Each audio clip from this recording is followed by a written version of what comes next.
श्री शिव पुराण गत चौथा अध्याय। चंचला की प्रार्थना से ब्राह्मण का उसे पूरा शिव पुराण सुनाना और समय अनुसार शरीर छोड़कर शिवलोक में जा चंचला का पार्वती जी की सखी एवं सुखी होना। ब्राह्मण बोले, हे नारी, सौभाग्य की बात है कि भगवान शंकर की कृपा से शिव पुराण की इस वैराग्य युक्त कथा को सुनकर तुम्हें समय पर चेत हो गया है। ब्राह्मण पत्नी, तुम डरो मत, भगवान शिव की शरण में जाओ। शिव की कृपा से सारा पाप तत्काल नष्ट हो जाता है। मैं तुमसे भगवान शिव की कीर्ति कथा से युक्त उस परम वस्तु का वर्णन करूंगा जिससे तुम्हें सदा सुख देने वाले उत्तम गति प्राप्त होगी। शिव की उत्तम कथा सुनने से ही तुम्हारी बुद्धि इस तरह पश्चाताप से युक्त एवं शुद्ध हो गई है, साथ ही तुम्हारे मन में विश्व के प्रति वैराग्य हो गया है। पश्चाताप ही पाप करने वाले पापियों के लिए सबसे बड़ा प्रायश्चित है। सत्पुरुषों ने सबके लिए पश्चाताप को ही समस्त पापों का शोधक बताया है। पश्चाताप से ही पापों की शुद्धि होती है।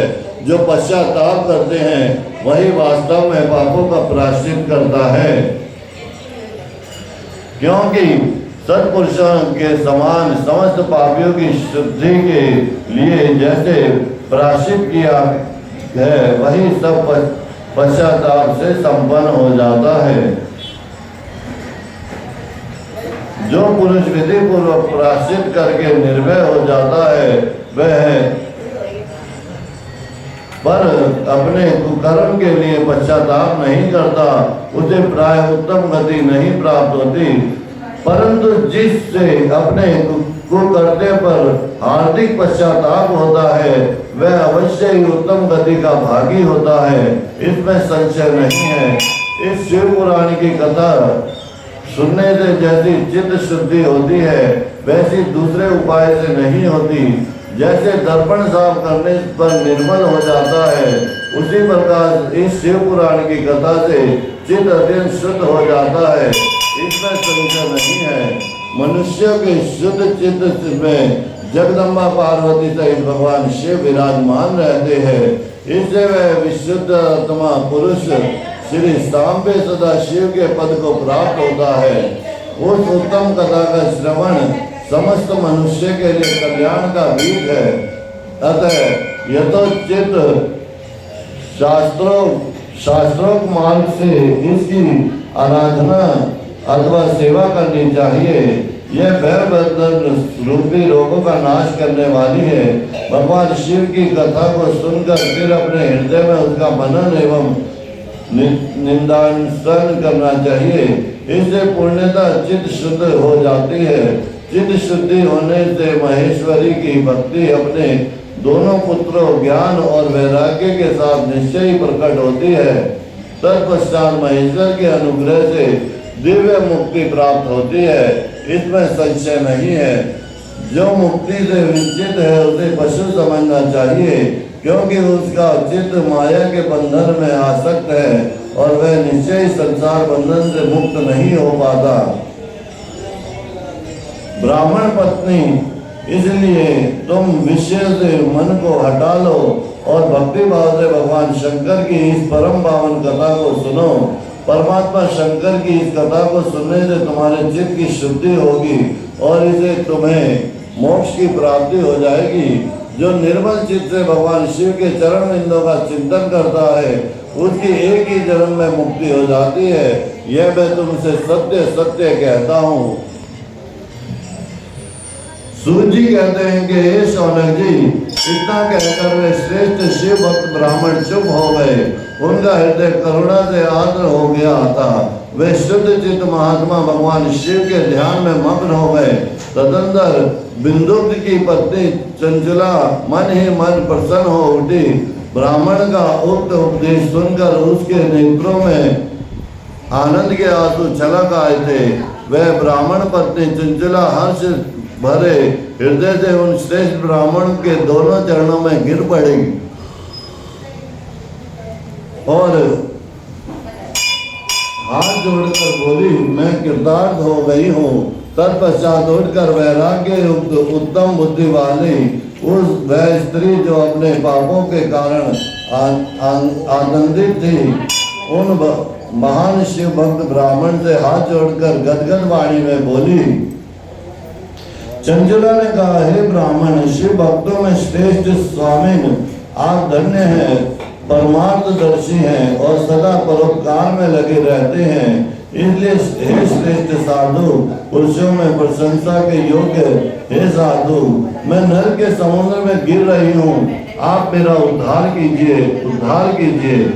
पौराणिक अर्थ तत्व से संपन्न जिस सुंदर शिव पुराण की कथा को सुनकर मेरे मन में संपूर्ण विषय से वैराग उत्पन्न हो गया, उसी इस शिव पुराण को सुनने के लिए इस समय मेरे मन में बड़ी ही श्रद्धा हो रही है।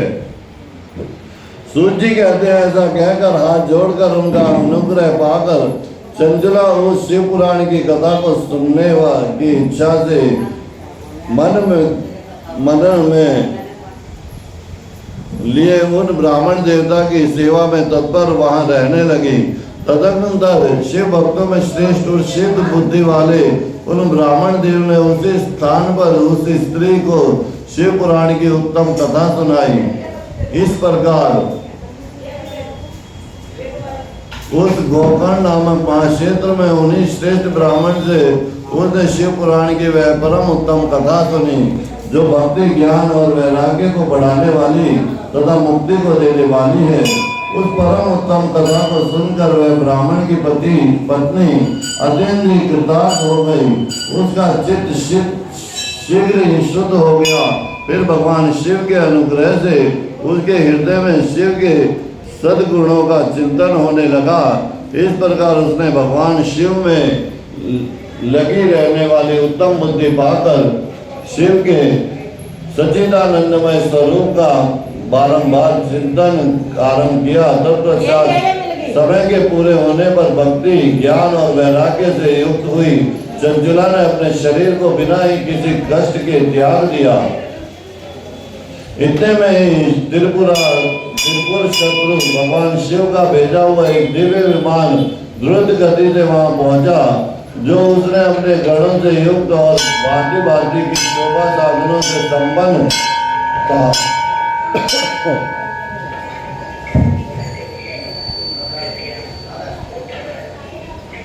चंचला उस विमान पर आरूढ़ हुई और भगवान शिव के श्रेष्ठ पार्षदों ने उसे तत्काल शिवपुरी में पहुंचा दिया।